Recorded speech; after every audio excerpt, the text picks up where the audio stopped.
আজ ঈদের দিন, তো সব বন্ধুরা মিলে আমরা চলে গেলাম রাজশাহীর গ্র্যান্ড রিভারভিউ হোটেলে।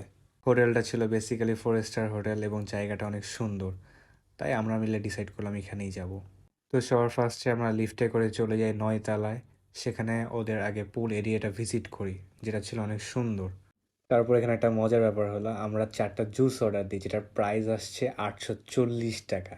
বাট দাম হিসেবে জুসগুলোর প্রেজেন্টেশন খুব একটা ভালো লাগেনি।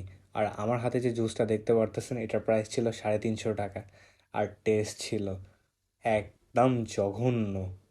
আমার ফ্রেন্ডেরও কারো পছন্দ হয়নি। এই যে আমার ফ্রেন্ড, এখন সে রিভিউ দিবে জুসটার। দেখেন সে কি বলে। ইয়ো ভাই, যে বাজে এত 5 স্টার হোটেলের যদি খাবার এরকম হয় ভাই, তো নর্মালি নর্মাল হোটেলের খাবারটা কেমন হবে বলতে পারে? শুনলেনই তো।